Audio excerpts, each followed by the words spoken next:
The following program was produced by an independent community producer. The opinions expressed do not necessarily reflect those of the ECAT staff or board of directors. Come to you from underneath a peach blossom. It's time for an episode of BeAuSm. Find positivity throughout your life and work. Just like our mascot rooster, Steve the Jerk. Hello and welcome to another exciting episode of the BeAuSm Podcast, and this one is one for the ages. Come together. You won't have heard the podcast recording yet. I did a recording, and before I get going, the seat across is empty. Mark is not here today. He has been rocking and rolling, busy with his day job and speaking and merchandise master stuff, so he's unable to join us. But I'm Joshua Peach. I'm your host, and what we've had transpire in the last 2 weeks is something extraordinary. I was on the Joe DeCina Hardway podcast 2 weeks ago, recorded, and that's why it hasn't published yet. And I either challenged myself or he challenged me subliminally somehow to run in one of his Spartan races, and I committed to doing it. He offered to give free registrations to my friends, supporters, and family, which I welcomed and said thank you. Well, said, let's do one better. Let's raise some money for a worthy cause. And it happens to be Veterans Day weekend. And so here we are with none other than, I think you've got the record for the most times on this podcast of any single guest, Mr. Ed Roshitsh. So, Ed, welcome to the podcast once again, my friend. Brother Peach, thanks for having me on again. I really appreciate it and all the support you've given to holidays through the years. Yeah, no, my pleasure. And sitting next to me, who is a little nervous. It's his first ever podcast, so we're gonna tread lightly with him. But it is a friend of 30 plus years, and we'll get into Chris and how he got here. But Chris Martignettis, welcome to the podcast studio in person. Thank you, Josh. Oh, hey, It's quite Chris. an Don't honor. we have to make him sing the BeAuSm song, the Steve the Jerk song? Yeah, well, I tell you, there's been a lot going on with the Steve the Jerk song. I just had to let the my childhood friend that wrote and sang that song know that Steve is no longer with us. So Steve went to the chicken heaven in the sky, sadly, a couple months ago. So we're coming up with a new rendition. We'll make him sing it on the second go around. So Ed's here because on Joe DeCina's podcast, I said, let's raise money for a worthy cause. Didn't realize it was Veterans Day weekend. And when I put some thought into it, it didn't take but a second. I said, let's raise money for Holidays for the Heroes because it's so fitting. And Joe DeCina turns around now. Meanwhile, I'm in no shape to be doing anything at any level. But he says, perfect, let's do it. And you in your BeAuSm brigade will run in my heat, which isn't even a listed available heat for people. It's like friends and family. We're going to run with Joe DeCina at 6:30 in the morning on November 9th. We're going to raise money for Holidays for the Heroes. And for those people that haven't been watching and listening to us for some time, give us the background on Holidays for the Heroes. How did it come about? What a great story. And where have you gone with it? And what's the need look like today? Yeah, wow.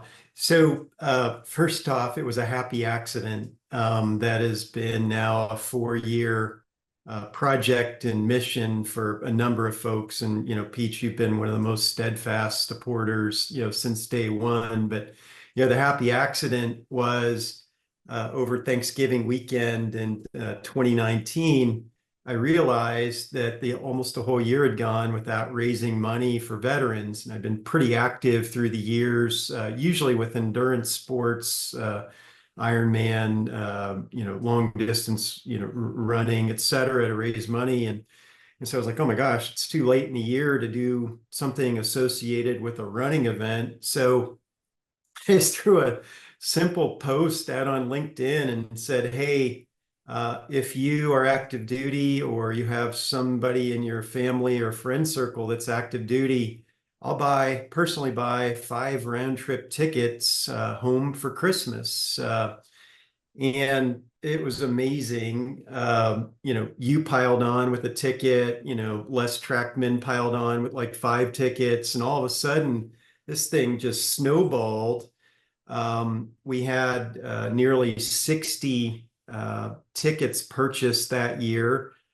We made CNN News, we made Fox News. The thing went just totally viral. And we got 60 troops home, Air Force, Army, Marines, Navy. I think we even had a Coast Guard guy that first year. And so I thought long and hard over the holiday season, being a veteran myself, knew how hard it was to get people home, and, had caught lightning in a bottle for that past year with those 60, and decided to create a 501c3 called holidaysfortheheroes.org. And to date, we've gotten 418 active duty military home of all the branches. And we're hoping to get to 500 this year is our goal for holidays this year. Yeah. And it is amazing. And I remember when you made that post, and it was probably 48 hours in, and you texted me, and you're like crickets. And I said, don't worry, the algorithm will figure itself out. The get home gods are gonna pile it on. And that post went from like tens of views to, what did you get, 250,000 or it was almost like 400,000 hits. Yeah. Off of that. I'd be remiss to not thank Andrew Appleton, the travel agent, who just serendipitously, got a copy of the post, and, shot me a note and said, "Hey, dude, you need help on the travel agency side. I'll do it commission free." Yeah. And Andrew and Amanda and a few others there, on his team, have been taking care of us ever since. Yeah, I will never forget meeting Andrew via the phone in 2019. First week in December, I was in Scottsdale, Arizona. I'm in an Uber, I think going to the airport, and the phone rings. I answer, and I'm like, "Hello." He says, "Yeah, it's Andrew Appleton, and I'm just calling to get your credit card information to pay for the ticket." And I was like, "Huh?" And he told me what he was doing and everything. I was like, "Oh, that's perfect. That works great." And he literally the first year you pulled names who, because you had more at one point, you had more names than you had donors, because it was literally, it was totally grassroots. People were just saying, "I'll buy a ticket." And then you had the difficult work of who gets what ticket where, because we had South Korea, you had Germany, you had people, me foolishly, I'm like, "Oh my God, I didn't realize that we're flying people from anywhere in the world to anywhere in the world that their family is." And then you drew names as to who got what soldier that they sponsored, which that was a huge commitment from the donors, right? It was just, we all just said, just we're good for a ticket, we're good for 5 tickets, and see where it goes. And now you have it where people donate throughout the year different amounts. They can donate a full, which I think $600 it might be the average. But I mean, what was the most expensive ticket so far? Yeah, the most expensive ticket, give or take, was like $3,200, and I think it might have been that kid from Bahrain who was in the Navy, trying to get home. This year so far, tickets are more expensive. I mean, we're all seeing it. And, I think we're probably averaging now about $900 a ticket for this year. But, most expensive one we have on deck is about $2,000. Believe it or not, Ghana has a reciprocity agreement with the U.S. where their folks can be citizens there and serve in our military. And so we've got a Navy kid that we're trying to get home this year to Ghana. Wow. Yeah. Wow. You have a good memory, Peach. I mean, one of the highlights I don't know if you remember, you probably remember, you raised $8,100 with basically a tin can and a hat, passing it around that Oh, the big first year. check. Yeah. Yeah, the Yeah, big check. Yeah, that was big fun. check. Yeah, Yeah. it No, was so cool. no, well, it makes, look, I have a reason why it was, I felt, first of all, we support one another. You've supported a lot that I've done. You've supported everything I've done, including BeAuSm, from before it even started, from a boat ride in March of 2018 in San Diego, right? So Yeah. unintentionally didn't know that it was coming. But we've supported one another for since we've known each other. Just telling Chris, November 1st of 2017 when we met. And that's kind of what we do. But the program that you've put together unintentionally, a happy accident, as I think you called it, it hit a chord with me, and I think I helped contribute for the soldier that was in Germany that got to fly home, and it wasn't during the holidays, and it was because we gave him, in essence, an opportunity he wouldn't have had otherwise, which was to be with his wife when she gave birth to their first child. Yeah.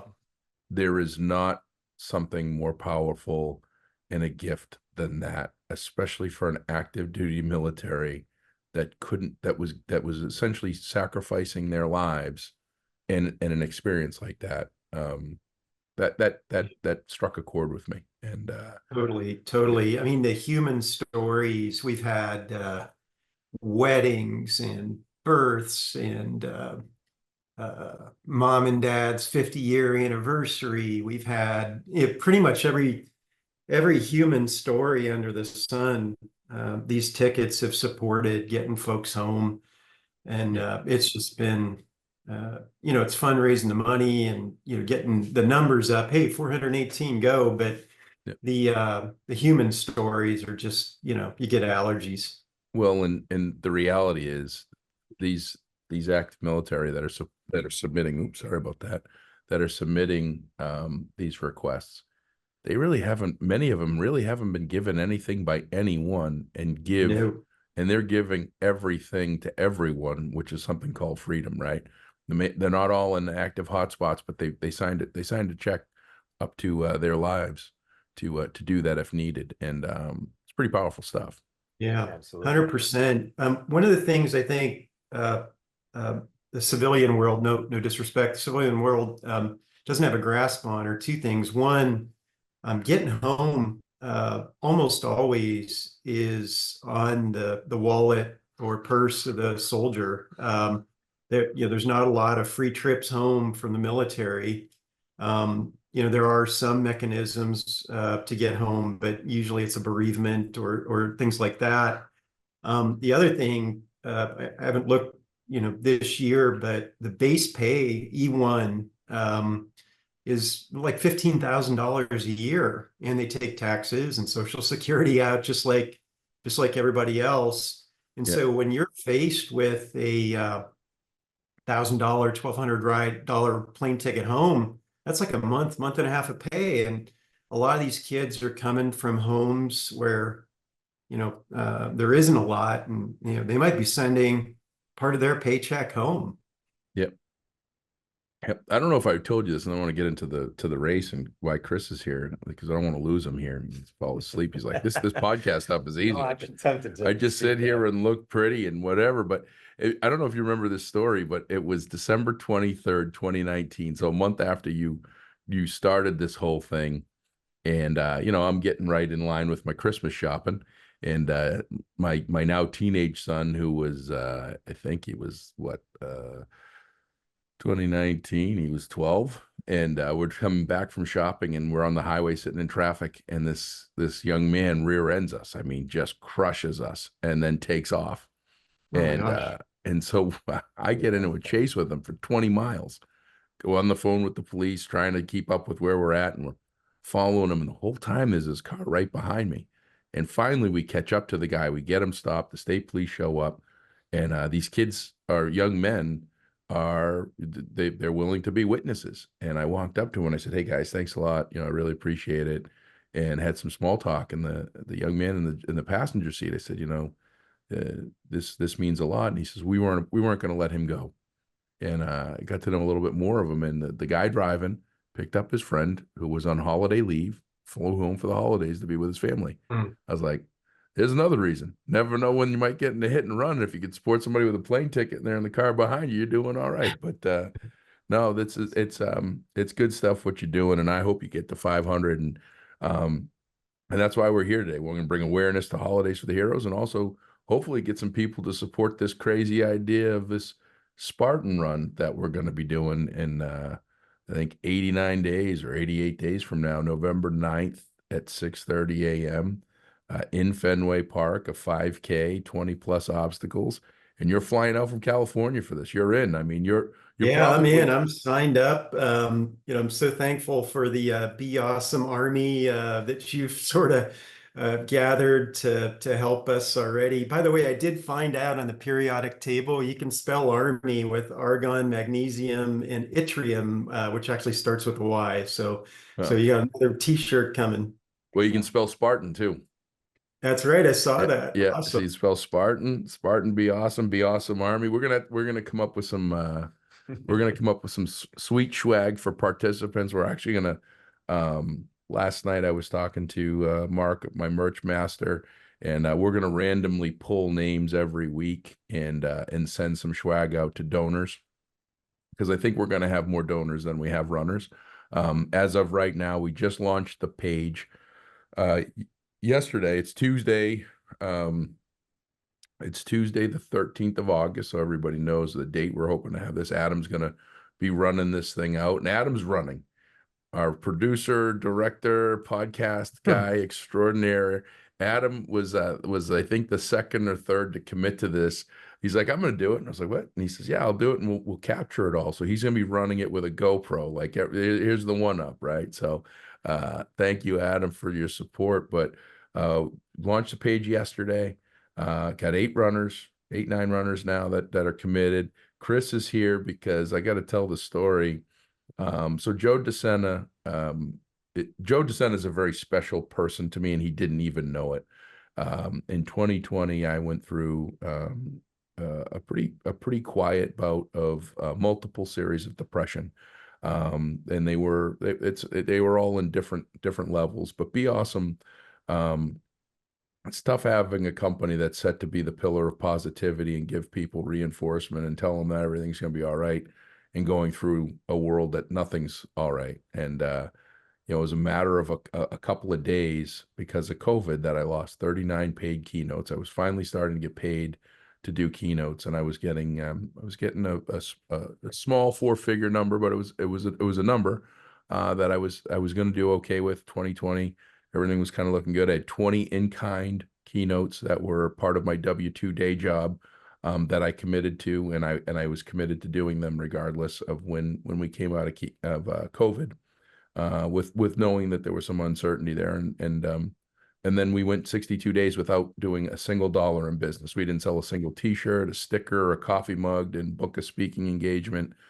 didn't book a virtual keynote. We literally went from having some form of cash flow every month for almost 2 years to having absolutely zero. And I was struggling, and I was quietly struggling because I couldn't share this with people at the time.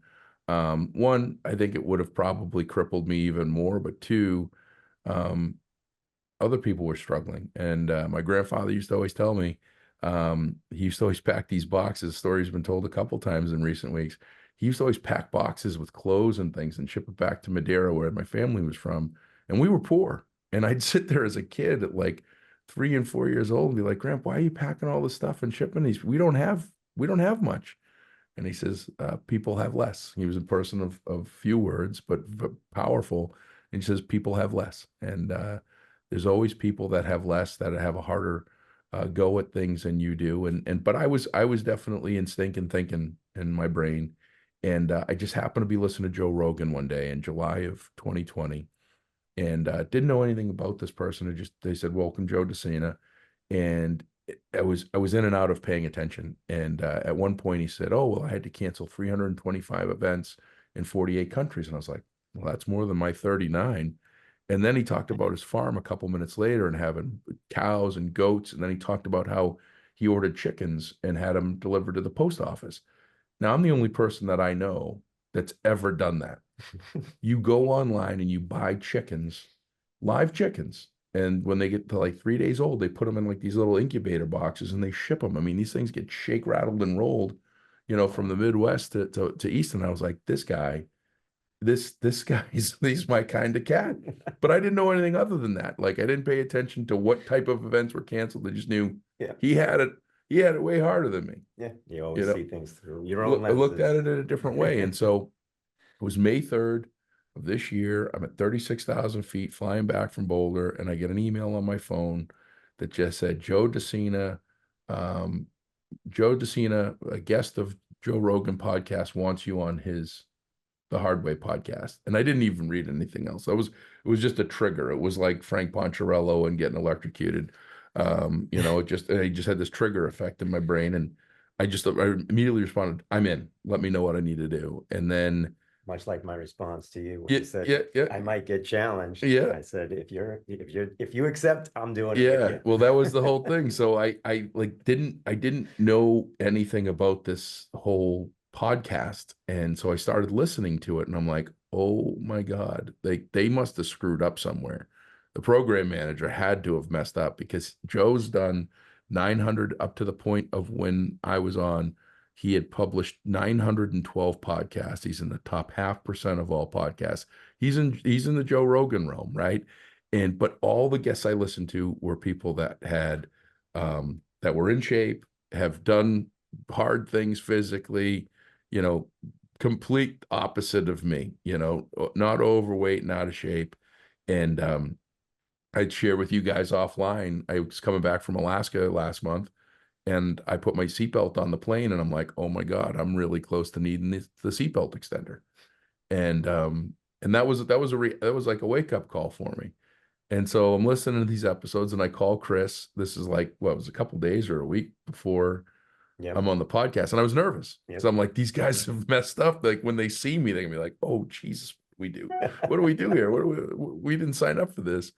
But I was like, I think that every episode I've listened to, Joe challenges the guest to bring them their friends and run a race free of charge. And I was telling you that, and you're just like, all right, I'm in. And it was like, I didn't even invite you yet, because I wasn't invited, but you were like, I'm in. If it happens. If it happens, I'm in. I'm signed up. And like, you were in Canada and you signed up. Like, I told you that it was on, and you were like, yep, I'll sign up. And you committed to it. And looking forward to it. Oh yeah. Well, it was funny, because I don't think Joe either was like, I think he baited me. I think he baited me, because his whole positioning was nothing like any of the other ones. Like, he says, and right, Adam, that he baited me, because he didn't come out and say, run the race. He's like, you come to one of my events. Yeah. He's like, you come to one of my events, and free of charge. And I'm sitting here like, all right, now this is my invite.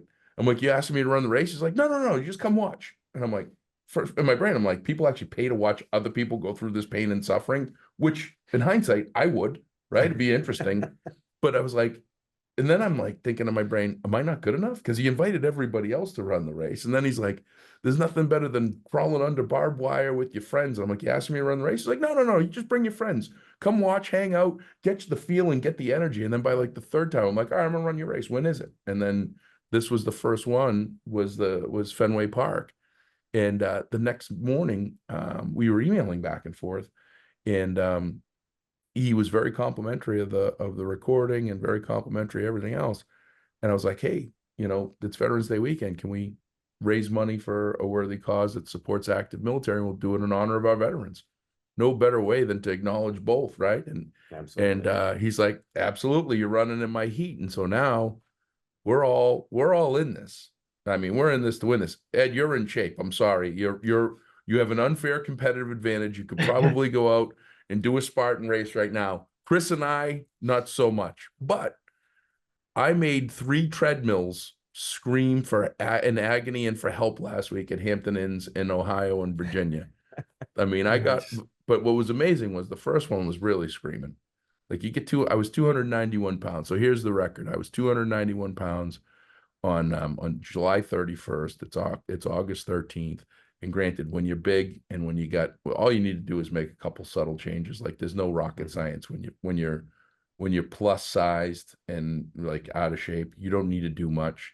You just need to change a couple habits. Like don't eat at night, don't eat junk, don't eat processed foods, don't eat sugar, don't drink a bunch of booze, don't, do all these different things. And you can lose some weight. So I'm down 2.7 to 278. So I'm down 13 pounds. So yeah. But the big thing is my mobility, like just in a couple of weeks. Cause you don't lubricate your body. You rust up really quick. Motion is the lotion. Yes. Motion is definitely the lotion. So, so you were in Canada, you were on vacation when this whole thing happened. Yeah. And did you have any poutine, by the way? I did actually, yes. Yeah. Did you just have straight poutine, or did you have one of the because they got fancy stuff now? See, when I was growing up, you ever had poutine, Ed? Poutine. I have. I worked in Toronto for 4 years. It's the best thing on earth. Yeah, seriously, like it's so good. So for anybody that doesn't know what it is, it's French fries, cheese curds, and gravy. But that's how I grew up. I used to spend my summers in Cape Breton and as a late teen, early 20s in Sudbury, Ontario on the French River, Albany. I used to spend as much time as I could up there. And they had poutine stands. Yep. And they were literally, yeah. I call it pronounce it poutine because I'm not Canadian for that part. But they literally just had stands on the side of the road where they would just give you these plates loaded with just cardiac arrest waiting to happen. But now they put like lobster in it and all sorts of fancy ground stuff. Up meat and whatnot. Oh yeah, pulled pork and all that. So you had a healthy serving of it. Yeah, I did enjoy it. It was thinner curds. I don't like the big chunks of curds. I like it distributed. I don't care how the curds are, as long as I have a big plate of it. But that's an anchor. Like that's legit. Like I'm tasting it right now as I'm talking about it. And I was in June. I was in New Brunswick, and I partook in poutine, but it definitely would not be part of the diet for this program. It's part of my annual snowmobiling ritual. Yeah, I always go out with some poutine somewhere in northern Maine. So here's one of the things that's interesting, and Ed, you chime in on this because you're like a health guy. So for those people that don't know, part of that fundraising for $8,100 was you were running across Georgia, or you were doing some ultra marathon run. Yeah, you tried to run across America, right? I haven't driven across America yet, but at one point you tried to run across America. In 2013, yeah. Yeah. So but I've been out to eat with you. I've been places where I've seen you eat things like pizza and other stuff. Oh yeah. But for me, like my worry is I enjoy, like you seem to have a handle on it where you're like, hey, you know what? I'm going to have pizza tonight, and you seem to eat well outside of that and do the right things. I get nervous because while I think I'm building good habits, and nothing I've done, this has been an interesting one at 49. I've done every diet. I've done every routine. Nothing that I've done in the last 14 days has been anything that's uncomfortable. Like it's been nothing like, I'm not sitting here going, oh my God, I'm suffering so much. This is terrible. This is awful. Why am I eating all this food that's good for me? Why am I not eating stuff with more preservatives and poison and everything else? And, but I'm hopeful that this becomes habit forming, because I think it was 99 days from when I committed to when this happened. So it should be habit forming. Unlike when I climbed the mountain with Aaron Ralston and I gave myself like 3.5 weeks. You were on the road with me when I did that, right? Remember, I was like, it was like early in the morning or late at night. We were in Frederick County, Virginia. You and I in 2018. And you're like, what are you doing, Peach? And I'm like, I'm going on the treadmill. You're like, good for you. And I'm like, yeah, it's short-lived. It'll be like another 3 weeks. This climb will be done, and I'll be right back to give me the breakfast buffet. But this is kind of an interesting fundraiser because all of our participants are people that, other than Ed, are people that have been not couch potatoes, but couch potatoes. So we got Kenny that's going to be running with us. You, my friend Paul Gioso, who's was an athlete in high school, but not really super active. Who else do we have? Ed, Adam, and I think there was one other one. Thought there was 7 or 8, but that's what's really cool about all of this is like a bunch of us are gonna go out road warrior at 50, close to 50 or over 50, and see what I wasn't gonna give away your age, but and gonna go put this to work at Fenway Park, which is pretty freaking cool. Looking forward to it. Yeah, And it's for a great cause. I admire everything you're doing, Ed. Thank you. Supporting the veterans is so important. Thanks for listening to another episode of the BeAuSm Podcast. If you are enjoying our episodes, please give us a 5-star rating review on your favorite podcast platform, whether it's Spotify, Podbean, Apple Podcasts. Those ratings and reviews do make a difference in helping us get more exposure, more listeners, as well as giving people an insight and understanding as to what they could expect when they listen to our episodes. Thanks again, and you are awesome. This morning on the news in New Hampshire, I don't know if you heard the story about a 90-year-old veteran who went into a pawn shop to try and hawk some jewelry to help with his wife's medical expenses. The person at the pawn shop ended up giving him almost $2,000 just because she knew he was going through difficult times. Someone started a GoFundMe. It's now up to $400,000 that they raised for this guy and totally changed his life. It's the cutest old man. Yeah. And, obviously he sacrificed everything, and he was just completely shocked at, the amount of support and, just everyday people doing amazing things and just supporting others is what life's all about.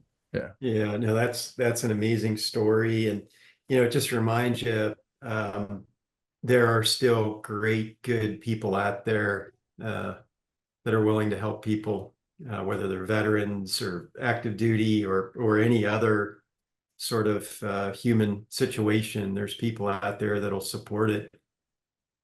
Yeah, I don't know I think I told you the story, Ed, but one of the things that I think differently sometimes, and sometimes if I say this the wrong way, I apologize, but it's the best way I know how to say it. Our active military's free ride shouldn't be when they're in the bottom of the plane. And unfortunately I experienced that a couple weeks ago, and I experienced it with Private First Class Trujillo, who was born and raised in Santa Fe, New Mexico. And we're flying from Dallas to Albuquerque, and the flight attendant came on and said that, ladies and gentlemen, Sergeant Atkins in the front of the plane would, needs to get off. He's bringing Private First Class Trujillo home. And, what I found out when I looked everything up is that Private First Class Trujillo was 22 years old.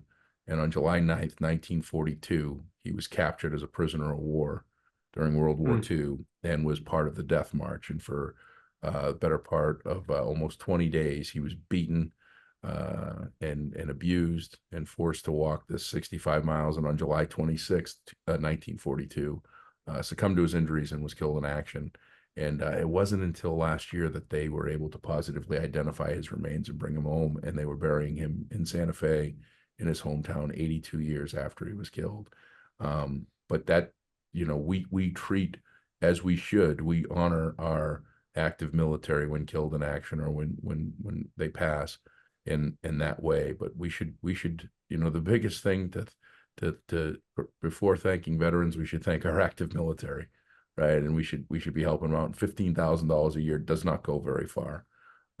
And lots of them want to come home for all different reasons and don't have the ability or the means to. Which reminds me, you get a pretty active request list. How do people request their loved ones, or if they're active military? Because it's a lot of family members that actually are requesting on behalf of their loved ones, family members, and friends, right? But how do they? Yeah, how does someone do that? If I had to just sort of guess the number, Pete, it'd be probably 20% are family making the request at the benefit of the active duty person. The other 80% come in through, the holidays for the heroes.org page. There's an application. We have them get us a picture that we can use for fundraising, a little paragraph that talks about the why of the trip. And again, those human stories are really amazing sometimes. We just did a baptism of somebody needed to get home for a baptism for the baby. It was like, military is not going to pay for that. Red Cross is not going to pay for that. So we were able to get that one done, which was amazing.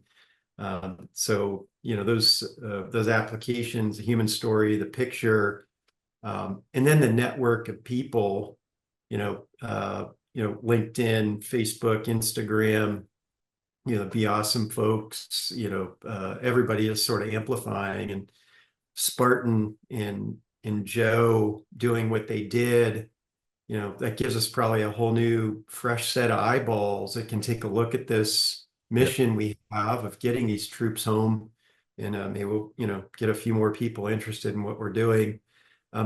The thing that's interesting, a lot of people are, I'll put in air quotes, anti-military. Well, it's okay to be anti-war, but support our soldiers. Right. Yep. Yeah. Well, not anti-human. That's not anti-human, right? And that's the thing that we sometimes get clouded and our military aren't the ones that are making the decisions to what they do and how they do it. They're just taking their orders based on what they're doing. My father went into the Army and fought in Vietnam because he wanted his college tuition taken care of. He didn't want to put the burden on his on his parents, right? And so, and part of that ended up being that he was ended up being a helicopter pilot in the 101st in 1969. So it's one of those things, and like I said, that baptism. My oldest godfather is a Marine, and he flew out for the baptism, and that's a big deal, and that's something that you can't just hey, this date doesn't work, can we do something whatever date, whatever time. Which is what's interesting is it's holidays for the heroes. It was originally designed, created Thanksgiving weekend. I think you put the post up the Friday after Thanksgiving, if I remember correctly, Friday or Saturday after Thanksgiving. The idea was originally fly people home for the holidays, for all the different holidays that are in December. But now you're taking, because I'm seeing more activity on social media, you're taking applications throughout the year. So there's no window in which people can apply. It's just whenever they have something that they want to be home for, that's special and that's meaningful and that they otherwise wouldn't make it home for, right? Yeah, 100% Peach. One of the realities is, especially for these young men and women who join, because they're so low in rank, they don't necessarily get to go home on Christmas week or Thanksgiving week because they get the rank does have privilege in the military in some cases, so they might have to push their trip to April or some other date. The other thing, weddings, births, baptisms, what have you, they don't always occur during Christmas week or Thanksgiving week. So those events happen all through the year. So we really try to be thoughtful and judicious when these things come in to say, yeah, this fits this mission of getting troops home for holidays or significant family events. Yeah, well, probably that birth thing probably happened. It started like 9 months prior to their last leave. So probably that would make logical sense with me anyway, right? So math is math. Yeah, Josh's math. Here it is. 9 months, and it was. I think it was enacted in 2007. Births of children that are active military. They changed the rule that before 2007 they just had to have audio available. Now they have to have audio and video, and a lot of people think that that's good enough. And I think that I've only been able to see. I saw our youngest, Amy, the birth of Chance, and it was an experience that I wish I had 20 of them. Right? It's right. like it's life changing. It is. It's one of those like, wow. Yeah. As a matter of fact, Amy made a comment last night at dinner about how she gave birth twice, and because I was talking about, my broken tooth, and I was talking about that, and she's like, oh, I gave birth twice. I'm like, it's like a common cold for a guy, right? It's like, Right. because we make our common cold so bad, but it's such an amazing experience. It's a miracle. And it's an absolute miracle. So to have that reality of being able to have it, or a family member's birthday, or see someone that's sick, or see someone for the last time. I mean, there's a million different things. So this is great, Ed. I'm loving what you're doing. I'm so because I know there were times that you questioned continuing it, and COVID was a killer for you guys too, because that put a whole level of complexity. I think we did an episode on it where they had to basically quarantine a week or two prior to leaving, and a quarantine a week or two after. So they, instead of taking a week off, they were taking 3 and 4 weeks off just to be with loved ones. It was basically all of their time, and flights were difficult. And totally. In some segments of the military, for example, folks who are on submarines, they weren't allowed to leave posts during COVID. So they were quarantined to base, and we had a couple situations where we flew their kids in to see them because they couldn't get out to see their kids for Christmas. Yeah, no, that's that's just crazy that COVID was just like yesterday, just 4 years ago, and like the things that we had to think about, how we did things, and quarantine, and we're going to have that podcast probably next week that we're going to release, the Dillingham Village, the villages in Alaska where they weren't letting anybody leave or come or go, like, because they just didn't want, they thought it was like the plague, plague coming. So, well, this is great. Ed, how do the people find you? How do they follow? Where are you on social media? How do they donate for this event or for other stuff? Yeah. All the good stuff. Holidaysfortheheroes.org is where you can go to either apply for a trip or donate for a trip. There is a link to another page, holidaysfortheheroes.org/Spartan-racing. If you want to register for the race. You don't have to run the race to donate, in conjunction with the race. We're happy to do it. 100% of all the donations go to tickets. I fund everything else that we do. So it's all tax deductible. 100% goes to the tickets. And Pete, just want to say thank you to you and BeAuSm and your posse. I wonder if there's a periodic table for posse. We'll have to work on that. Yeah.